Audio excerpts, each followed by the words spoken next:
Hey guys, welcome to SheKnowsArsenal. My name is Jessica. I'm your host. You can follow me on Twitter at JustinoTweets and at SheKnowsArsenal. Welcome to another episode of SheKnowsArsenal Daily, going through the most recent Arsenal news and transfer news. And ladies and gentlemen, the mystery winger has been revealed. It is Pedro Neto. So if you guys have been under a rock, I'm here to tell you that we got an Orny bomb this morning, where David Ornstein was basically saying that Pedro Neto is the priority for Arsenal in this transfer window for the winger position. Not really like a mystery winger. I don't know where that terminology came from. I think that internet is so shit. I hope you guys can still see me. Oh my gosh, this is so bad. Like the internet is so bad in here. But this is gonna be a short show, so it should be fine. So basically, this is David Ornstein's tweet. He said Arsenal's transfer priority is Pedro Neto. Discussions for over a month. AFC to George Mendes, Mendes to Wolves. Wolverhampton Wanderers do not plan to sell the 22-year-old winger yet. Plus, Arsenal can't spend excessively, so the deal is not easy. But interest is concrete and unanimous.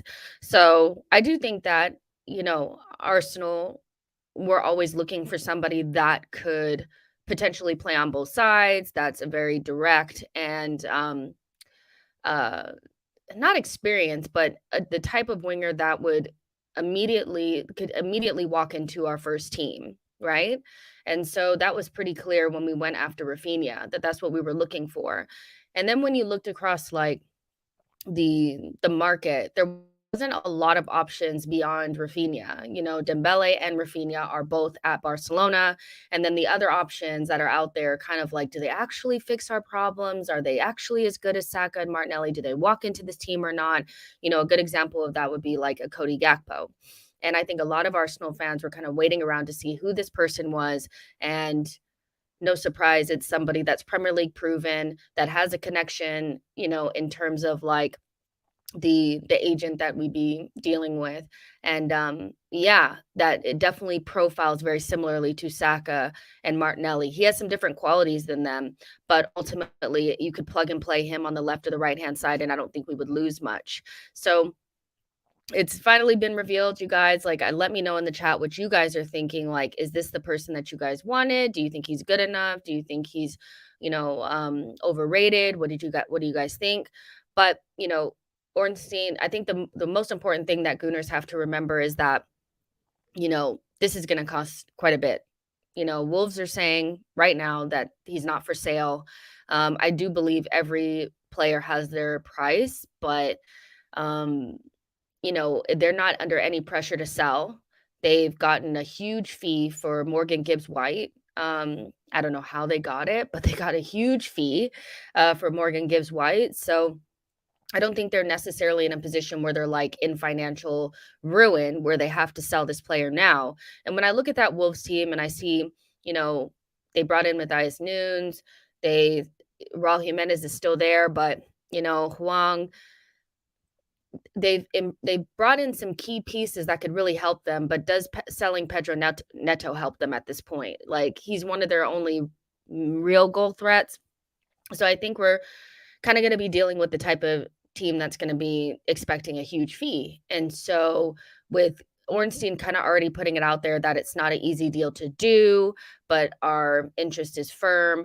I do think that what this really comes down to is Arsenal have identified the player that they want. They probably have a price that they're willing to go up to. They're hoping that the relationship with George Mendes helps, get the deal over the line, because George Mendes is very close to Wolves, but he also helped us facilitate the Fabio Vieira deal. So we're probably not going to bring in a winger unless they're actually going to improve the first 11, somebody that can step straight in and really push Bukayo Saka and Martinelli. So, for me, I'm excited because this is the type of player that would probably do that. I didn't think that this is the player that we'd go after because, again, he seems a little bit unobtainable to me. But I can't imagine a scenario where we go after him, but if he doesn't work out, then maybe we don't bring in anybody. Maybe we wait until the next transfer window to see what's there, because there's not a lot out there in the market that I can see beyond Pedro Neto that actually really pushes into the first team. So yeah, I really like this link. I think it just shows like the recruitment and the philosophy is just so strong at Arsenal at the moment. I mean, I don't really get caught up in like he's a childhood Arsenal fan or any of that kind of stuff, but it's the way that he profiles so similar to Bukayo Saka and Martinelli, but he has different qualities as well. He fits kind of the age profile of somebody who's not too young, where they really can't make a difference, but they're young enough where they can actually go to the next level, and they're Premier League proven. And so if we were able to pull this off and Yuri Tielemans, we will have brought in 4 players that are Premier League proven. And that just fits right in line with the philosophy that was kind of brought to light last summer. So I think this makes sense. I think George Mendes is going to play a huge part in this. I do think his relationship with Wolves could be very pivotal in all of this, but Arsenal are not going to spend crazy money. So if Wolves put an 80 million price tag on him, I don't think it'll get done. But I'm wondering if there's a sweet spot between 55 and 60 where we can make it happen. And it all depends on how the deal is broken down as well. Like, do Wolves want a big fee up front? Do they want a big chunk of it up front? Or can we amortize or stagger the payments in a way that's more suitable for us? So I really like this link. I'm not going to get too excited just yet because he's already kind of prefaced a lot of this with it's a really difficult deal to do. Christopher says the club no longer appears to be acting out of desperation, looking to do smart deals while acquiring quality players who are a good fit. Neto appears to suit the club's needs in all aspects. I agree. Tudor says fair play to Edu if he pulls this off. Again, it's very similar to what we were saying when we were linked with Rafinha. If he gets it over the line, then he is a messiah. If he doesn't, then people will be upset. But I do think people have to realize that the market is not great for wingers. It's just not. And so I do think we have to be really careful about who we bring in and make sure we're just not bringing somebody for the sake of bringing them, because there are going to be players that are available within the next 6 to 12 months that we could potentially be in a position where we can't take advantage of it because we've just brought in so-and-so. So I don't actually want Arsenal to bring in so-and-so. Neto is not a so-and-so, if that makes sense. But if he does pull it off, it's great. If Wolves want an exorbitant amount of money, I don't think we can be like super upset at Arsenal if they don't pull it off, because FFP is important. We have to make sure that we're operating within the rules, because the rules do apply to us, and we need to be smart. Oya Talani says it's all a smokescreen for a winger that they're actually planning to bring in. To me, I don't actually believe in smokescreens. I think that I don't know where that idea came from, that we just put out things to try to you know make everybody look this way while we do something else. And Ornstein is just not somebody that I would imagine would be getting the smokescreen news. Like, I don't know. I'm not sure. I think we actually are really interested in him. Whether or not we have another option just in case he falls through and it happens to be Yeremy Pino, I think that's more of a reality than we're going to have this story out here while we're working on Yeremy Pino behind the scenes. Shin says, we need depth. Neto makes perfect sense. I agree. Godwin says, I think it's him and Tielemans coming in this summer. Hardly says, Neto is good for me. He can make an impact now and also have a future even better. I agree. Amir says, didn't he just sign a new deal with Wolves a few months ago? He did sign a new deal. I think he's contracted till 2026. So again, this is the type of situation where he will probably, the fee, I am just guessing, but I feel like the fee is going to be somewhere between 55 and 60, something around there. He's not anywhere near, if they're asking for 80, 90 million, there's nothing that he's done up until this point that would warrant that, but maybe that's what he'd be worth to them. So he has signed a new deal, but at the same time, like, if the player also is ready to go, that could go in our favor. We know that we've been on that side of the table before, where a player is pushing for the move, and instead of keeping them against their will, we just facilitate the move for them. So it's a matter of, like, I think, again, George Mendes being close to Wolves and also working with Edu will be significant. Pedro Neto's want and desire to move now could also be significant, and the fee over anything is very, very important. Bro Pro says, if this is the player that Arteta said bring it to the next level, it can happen. Arsenic says, not merely Neto, in fact, all of the Arsenal links are so good, young, promising, hungry. Super Gunner says Neto isn't it, in my opinion. He's a 20 million player. I think we should sign Neves. Well, they don't play in the same position. So, and 20 million, let's see. In this market, Cody Gakpo is going to go for about 40. Anthony Gordon will go for about 50. Rafinha went for somewhere around 60.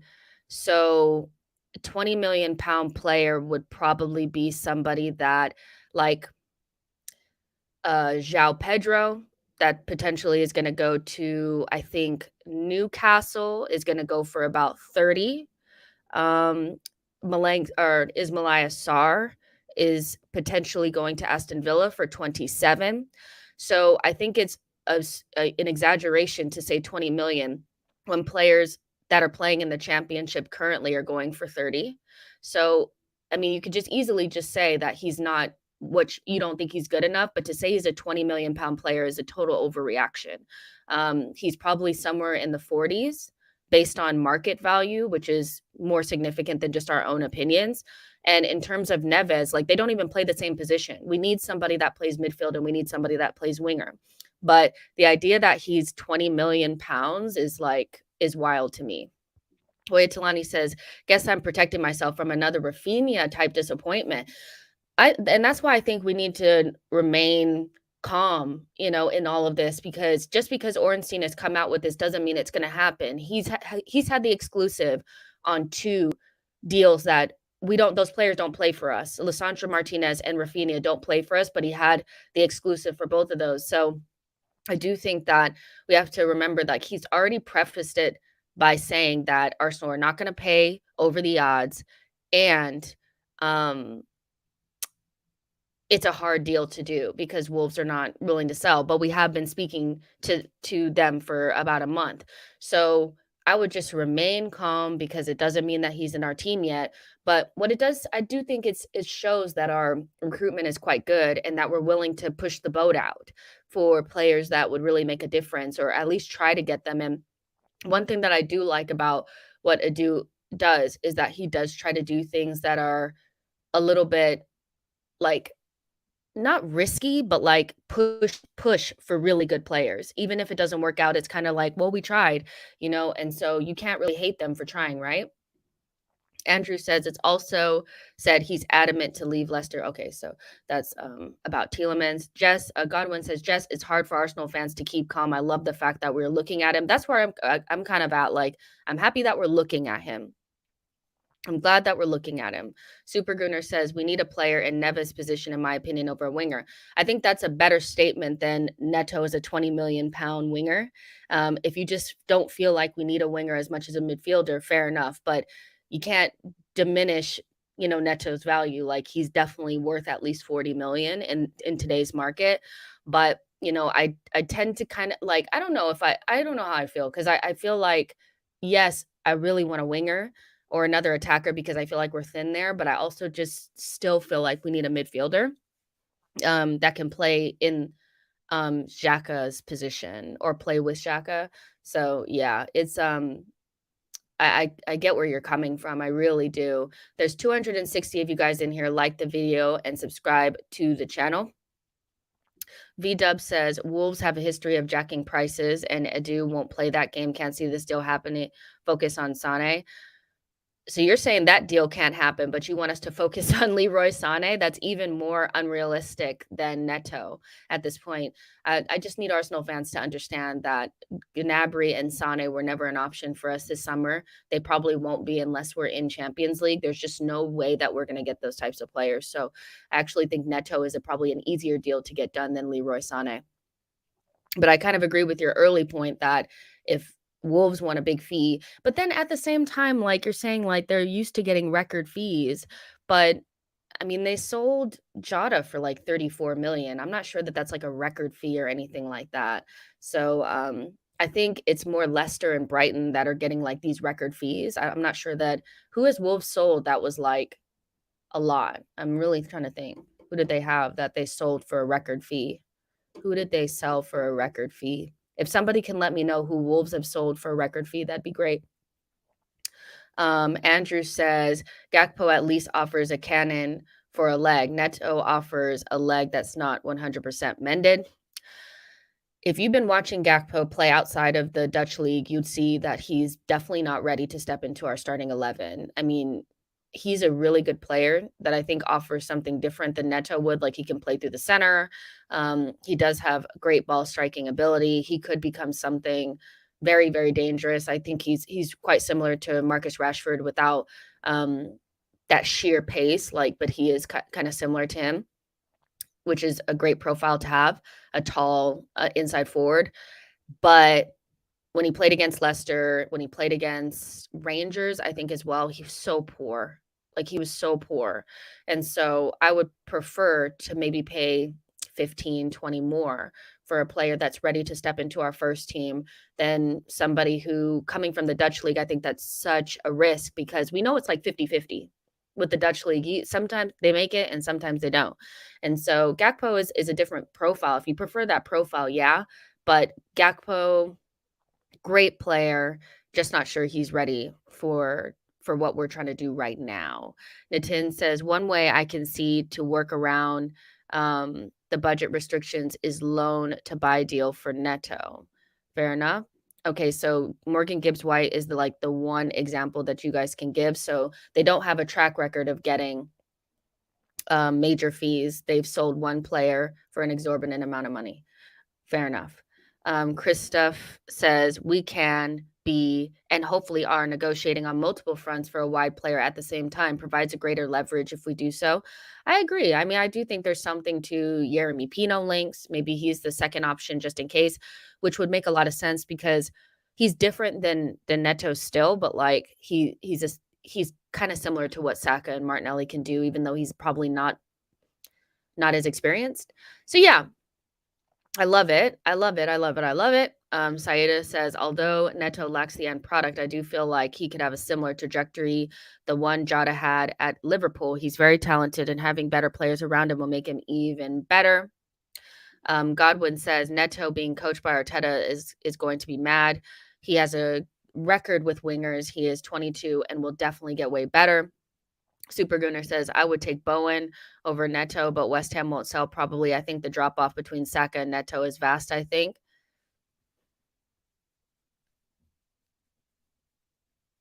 No comment. No comment. Abina says Neto is giving Jota vibes. So yeah, we'll see what happens. Like, I'm not going to count my chickens before they hatch or whatever the saying is. But while we're here, make sure you guys like the video and subscribe to the channel. There was just one more thing that I wanted to talk to you guys about, and that's the Sasha news around Tielemans. He says that Yuri Tielemans stay in Arsenal's target list, whatever that means, ready to make a second bid next week for Leicester City midfielder. As announced yesterday, Arteta's valid the profile, and next week will be decisive. More options for AFC is Sandro Tonali and Moises Caicedo. And the info is coming from Abdullah Bulma, who's a journalist, reporter at all these different places. So it's interesting because Tielemans is basically like dying for a move. And this one seems a little bit more easy to get done than Pedro Neto. But, you know, I made a video the other day asking you guys if you still thought that we needed Yuri Tielemans and whether or not us not getting that deal done early was a indication of Arsenal's maybe lack of prioritization of a deal like this or a player like this. So it'll be interesting to see if a bid actually comes in. And I think we'll get the answers to our questions very soon on whether or not Arsenal were actually just trying to whittle the price down, or if we didn't have that much interest in Yuri Tielemans. He's sitting there, he's waiting, he's not going to sign a new deal. He's not even starting for Leicester anymore. Like, it's very clear that he's like, I'm ready to go. And I do think that, you know, if there wasn't any interest in him, he wouldn't be making it so obvious that he wants to move. So maybe we are still talking to his agent and saying like, yeah, we're going to do it, but we just have to make sure that we get. I mean, as long as nobody comes in, they will be in a position, Leicester, to have to take kind of whatever they get, for Yuri Tielemans. But maybe I don't know. Like, you guys can let me know how you guys feel about this, but the other 2 options in Tonali and Moises Caicedo are a lot more in the 2 quite different players. Caicedo and Tonali are nothing alike, but I think they are more suited to playing deepest in midfield. Maybe more options in the Thomas Partey position, where Tielemans is more of like, I think, could play with Xhaka and could also play with Odegaard. So it'll be interesting to see which profile we actually do go for. But I welcome Yuri Tielemans with open arms. I've already talked myself into him being a really good player that's just in a bad environment, or an environment that he no longer wants to be in. And I would welcome a new midfielder. Um, do I still feel like there would be a gaping hole behind Thomas Partey? Yeah. Would I still feel like if he were to go down, or, not be available for some reason, that we'd be in trouble? Yeah. But, that would be something that we'd have to cross, like, and talk about once it happens. But I'm still open to Yuri Tielemans coming in.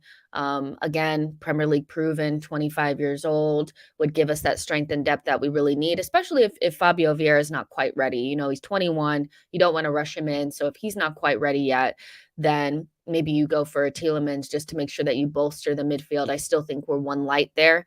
So we'll see how this all pans out. But if Arsenal could bring in 2 more players, I really think we're in a strong position to really push. Push for what? That's up to what you wanna say.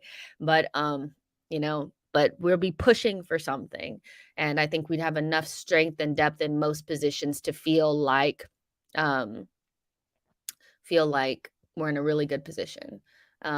Blaze says, "I don't think Tonali and Caicedo will leave their club this transfer window." Um, Aissun Nefiolua says Vieira's 22 going on 23, not 21. Fine, I was a year off, sue me. um, in Demoli says Neto will be costing us more than 50 million euros. We should go for Adama instead. Only 10 million. Both Neto and Adama lack goals, so why spend the extra 40 million? Rather spend the money on Seko Fofana for 20 to 30 million. The reason why you spend the extra 40 is because Neto has a high ceiling and Adama Traore is going nowhere in his career. He's basically at the peak of what he'll ever be.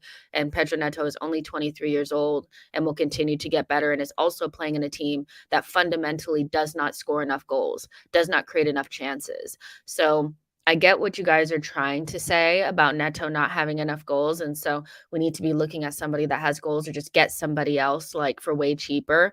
But like, I guess maybe some people are just not really convinced by Neto, but he has a strong he's one of those types of players that you can tell that he has his whole career ahead of him, where Adama is kind of like just another he has like to equate the 2 in any way, I feel like is disingenuous to Neto's talent, even though he doesn't have the goals necessarily. And there was a moment in time where Saka didn't have enough goals in him, but we still persisted forward and he started to have that end product, especially as the team got better, he scored more goals. So why wouldn't that be the same case with Pedro Neto? I would never want Adama Traore anywhere near Arsenal Football Club. And if the argument is that I prefer us to spend more on a midfielder than a winger, That's a solid argument. But what I can't really get behind is to minimize Neto's talent because you prefer a midfielder, which I've seen several times in the chat already. Neto is an extremely talented winger that's going to have a bright future ahead of him. If you think we need a midfielder instead, just say that. And in regards to Seko Fofana, I think he already said he wants to stay in France. So there you go. There's 360 of you guys in here. Like the video and subscribe to the channel. Lucas says, look at City. We need a Gundogan type and a Fernandinho type, not one or the other. You just may not be able to get both of them done in one window, Lucas. Like, I think that's just the reality. You're either going to, and if they do envision that perfect option, for a central defensive midfielder to be more available next summer, maybe you get your Gundogan type now, which I do think Tielemans is kind of more suited to that role than anything else. Maybe you go ahead and get that. The market dictates also what you're going to do. I think some people, they don't even think about the market. They just think we need a central defensive midfielder, so why don't we get it? I agree that we need a central defensive midfielder. We probably need a tall striker. We probably need a right back. But if the options are not available, and the club will know this, whether or not the person that they're really looking at is going to be available next summer, why get somebody that you don't really want just to fill that void instead of waiting maybe another summer? I think that's smart recruitment. Sometimes it does bite you in the butt. Sometimes it does, but other times it works out for you. So if you can get your Gundogan profile for about 20 million this summer, then why not do it? And so I don't think Arsenal are saying we're never going to get both, but you can't get everything in one window. Because I think we would have went for a right back if Tino Livramento had not got injured, because he was the number one right back target for Arsenal. But instead of just going after anybody, maybe they wait and see how he looks when he comes back from his injury, or they go after somebody else. So I think sometimes you do have to wait to get the right player, and that's not necessarily the club telling you have to choose.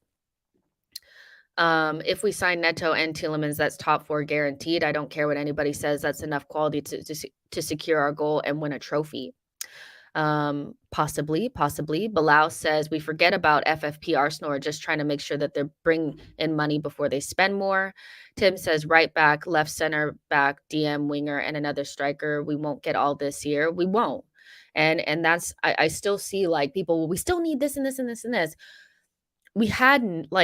We were a striker and a left back and a midfielder short last season, and we were 2 points away from getting top 4. So I think what we've bought so far, we have a team that can compete for top 4 and potentially, secure it now. I think what we're trying to do now is make sure that we secure top 4, like there's no question about it, and then we can go really far in the cups. So I don't think we need all these players like literally right now, or else everything will fall apart. I really don't. And I don't see any teams in this league that are close to completion, that are competing with us for top 4. I don't think Spurs are close to completion. You can let me know if you think I'm wrong or not. Maybe they are, maybe they aren't. I don't think Chelsea are complete. I don't think Man United are complete. So we don't have to be the finished article to reach our goals. We just have to make sure that we have enough to get us there. And so I think that's what we're trying to do more than anything. Oya Talani says, I can see Arsenal playing a midfield 3 of Tielemans, Xhaka, and Odegaard in some games. Whew! A midfield without Thomas Partey is definitely something that we have to be able to look at and feel comfortable. There has to be a contingency if he were to not be available for some reason. And so that midfield doesn't look necessarily super weak. I just wonder how it will work. Like, you know what I mean? But I could see it. I see what you're saying. Arsenic says, what does Ornstein breaking the Neto news at this moment mean? Any narrative shaping in the background? What do you mean? Like, are we going into the smoke screens or whatever? I mean, breaking the Neto news at this moment, I think kind of makes sense considering that Pepe looks out the door, and that was kind of like the main thing. Ornstein actually put out a report last week saying that Pepe's leaving is what would allow a winger to come in. So I'm not really understanding why he would be shaping any sort of narratives. It could just be, you guys, it could just be as simple as We're looking at Neto and we want him. It could just be that simple. I don't know if there's a narrative built in or anything like that. You can explain to me what you mean by that, but I don't think I'm not sensing any smoke screen, we're working on something else, or, maybe I do think there's a sense in the Arsenal fan base of not wanting to get egg on our face. So we're trying to figure out a reason why this Ornstein would be putting this out while we're doing something else. But I think it could just be as simple as we want Neto and he's our number one target. And maybe we have others that are in the background that we've already worked on and we just need to relax. Like, we may not get him. I think Ornstein has made that very clear that we just may not get him because it just may not work out. So if we just make sure as a fan base, we're not acting like he's in our starting 11 and start counting him as a part of our starting 11, I think we're fine. Christoph says a solid point about not needing everyone right now. And I'm not, because I think what people think is like, because I'm saying we don't need everybody now, that we don't need them at all. We do need them eventually, but you can't get everything at once. And sometimes it is worth waiting on the right target. There's 430 of you guys in here in video and subscribe to the channel. Um, Tane says, I think the top priority should be re-signing Saka, Martinelli, and Saliba. I'm pretty sure Arsenal can walk and chew gum at the same time. We can get new players in while also trying to renegotiate new contracts for those players. And I think it's already been confirmed that Saka, at the very least, his contract is a priority and is being worked on at the moment. We should be able to do more than one thing at one time. Kajubi says, we definitely need Pedro Neto to push Saka a lot more. You guys know I'm a big advocate of our best players should be pushed for their position. I think Saka is more than good enough to see a player like Pedro Neto come in and feel like he needs to go to the next level and really compete. I did sense like a resistance from some people in the fan base when we were linked with Rafinha. What's going to happen to Saka? Nothing. He's going to have to compete for his position like everybody else. Like, it's not that big of a deal. It doesn't mean Saka is going to be on the bench forever. And if you think that Saka is going to be on the bench forever, then I think you're underestimating his competitiveness and his talent. I think Saka would compete with Pedro Neto for a position. I think Martinelli would definitely love that challenge because he just seems like he's chomping at the bit right now. LF says, I wonder if Tielemans and Lukonga would be paired at Arsenal to grow as the midfield two for Belgium. Maybe, but I could also see a scenario where maybe even Sambi goes out on loan if Tielemans comes in because he's not going to get a lot of playing time if that's the case, But Lukonga is such a talented player. And I just wonder where the minutes are going to come from if we bring in a Tielemans type player. But we'll see what happens. We'll see what happens. I still think we're still trying to figure out what Sambi is. And right now they're playing him as a left midfielder or a left center mid. And so let's see what happens with that. Tim says, if Saka's on the bench, we are absolutely laughing because it means we've got something better. Andrew says, has anyone seen footage of audacious, brave play from Pino? Such an aggressive play is what's wanted and needed for Arteta's chosen style of play. I think he'd also be a really good option should Neto not come to fruition. Pino would be a good option as well. Just not sure, I think he profiles very similarly, but like he's younger. And so we just have to see how he fits in. But yeah, like either one of those options I'd be more than happy with. RM says, as much as Pepe needs to leave, his strengths are very appealing and rather singular in the existing squad. Neto is a decent option, but I'm not sure he offers anything that we don't already have. Well, he's a better one-on-one, player than I. So here's the thing about Bukayo is that I think when I watch him play, I think he's better almost like running into space. I think sometimes he doesn't have the I'm not like I want to say this properly because I know people will get offended. With Saka, I'm not sure that he's the best one-on-one winger. In terms of at a standstill, could he imbalance his defender and burst past them? I think sometimes he's better on the move, and when the ball is moving and the player is moving and then bursting past them, sometimes he gets the better of his defender, sometimes he doesn't. And the better defenders are ones that you have to have the skill to get by, especially if you're going to play on the right-hand side and be a little bit isolated more than the left-hand side. So Pedro Neto is a better one-on-one winger in terms of from a standstill, can you get past your defender because you have the skills to do it? This is not saying that Saka is not amazing. He has things that Neto does not.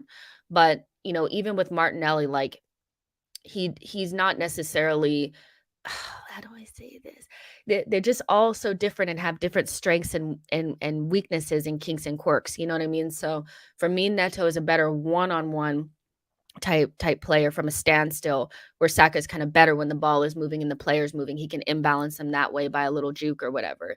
You guys can let me know if you agree or not, but I do think that Neto offers something a little bit different, but he also keeps the continuity. And I do think at the bare minimum, you need to have players that have the same foundations of, work really hard, do their defensive work, can score goals, can have a good passing range, different things like that. Like just simple foundations that Martinelli and Saka both have. And then they have slightly different characteristics. Pepe has different characteristics than the other two, but he doesn't have the foundations that Saka and Martinelli have to play in Arteta's system. So I think that's what he's really lacking. So I do agree with you that he has different things, like different characteristics, but them foundations just aren't there. They're just not there. First touch, passing, work rate, he doesn't have any of those things. And so that's why he doesn't get into the team. I don't know how to explain it. Like, it's hard for me to explain, but yeah. I'm scared, sometimes you say things about Saka and people are ready to, like, kill you about it, and, you could say until you're blue in the face that you love Bukayo Saka and you think he's the best player in the world, but if you say anything that's not he's the most amazing thing, people will come for you, and that's not what I'm trying to say. I just think Saka it doesn't even matter to me if he's, like, amazing one-on-one. It's just then you wanna bring in somebody who is, just in case we need that, if that makes sense. Um, but yeah, C-Dub says, "Would love Neto." Wilkins says, "Why don't we get Antony because he is better than Saka and Neto?" Is he though?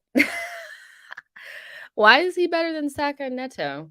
Because he looks good in the Eredivisie? Let me tell you this right now. If Martinelli, Saka, or Neto played in the Eredivisie, they would score 15, 20 goals because that league is dead. It is. And what Antony has that maybe Saka doesn't is the flair. He doesn't have that same flair. Antony is a very typical Brazilian winger. Joga Bonito will always do the extra little kick, the extra little twirl, the extra little this and extra little that. But that doesn't necessarily mean that you're a better player than Saka or Neto.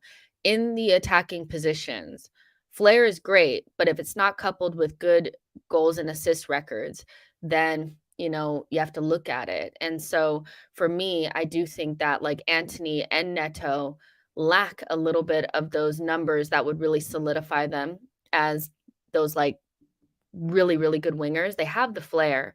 And that's why both of those players need to move. I think Antony needs to move, see if he can do it in the Premier League and up that GNA.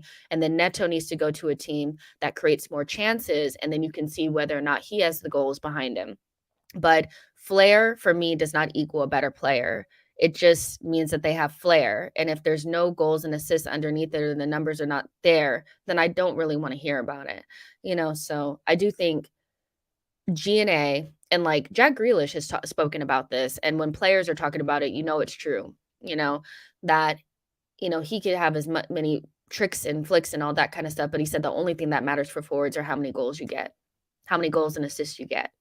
And so I don't think Antony, especially in the Eredivisie, because it's such a weak league and he played for the best team, I would even compare him to Saka, because Saka had double digits in goals last season in a team that was good, but he was like the number one option. And yeah, that means more to me than a little rainbow flick,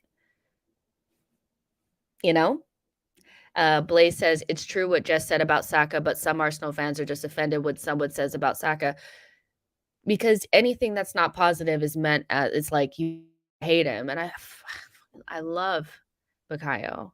I love Bukayo so much. I just feel like he has different characteristics, and he's better in certain scenarios, and so it would be good if we had somebody that can play on the right that can beat the man from a standstill, but that doesn't necessarily mean that Saka's shit, he's amazing.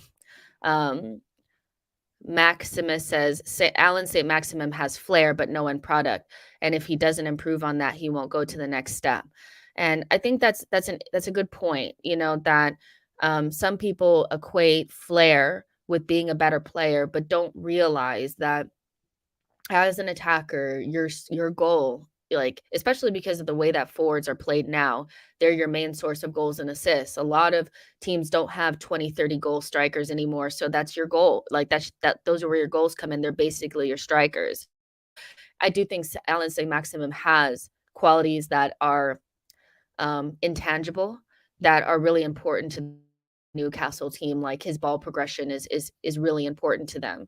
But ultimately, you have to have goals and assists in those attacking positions. If you don't, then you're not as good as a player that maybe has no flair but gets 10, 15 goals, if that makes sense. So yeah, I think there's an interesting point there.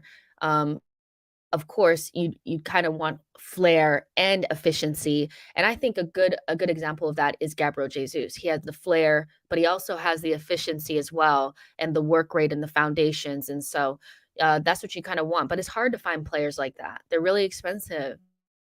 They're hard to find, so we'll see what happens with that. Arsenic says Gordon is better than Antony. Well, yeah, we'll see. We'll see. When Antony comes to the Premier League, I do think he's going to have a huge price tag on his head and be in under a lot of pressure to make sure he lives up to it. But I think he's a talented player, and if anybody can get the most out of him, it has to be Ten Hag, because that's the manager that kind of unlocked him a little bit. But for anybody to say that he's better than any of our wingers, especially playing in that dead league, I just feel like it's just disingenuous. Um, Nitin says ASM is very hot and cold player, just a level above Adama in certain games. He will be unstoppable, but goes missing in most games. I mean, it just depends on if he has the space to run in behind. Like, I think he does really well against teams that lack athleticism, especially in wide areas. I think that's why Man City got exposed.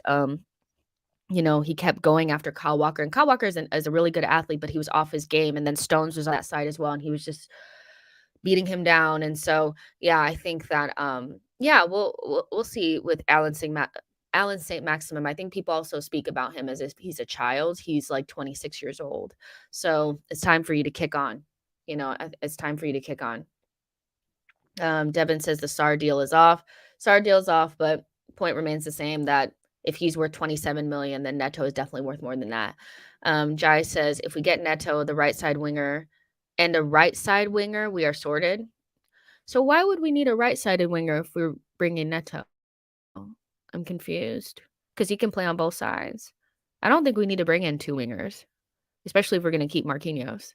And we still have Emile Smith-Rowe. I think we just need one winger that can play on both sides, and then make sure we bring in a midfielder. Um,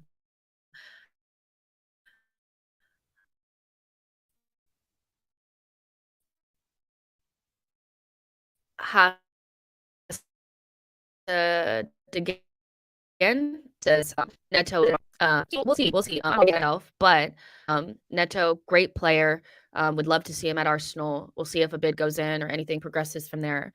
But I really enjoyed this short talk with you guys. I will be back later with Pedro from the Arsenal Opinion podcast, and we'll be talking about our game against Bournemouth. So make sure you guys tune in for that. And I'll be on the Football Terrace also later for the match review, or the match reaction for Liverpool Man United. So yeah, guys, I really enjoyed this, and I'll talk to you guys soon. Like the video, subscribe.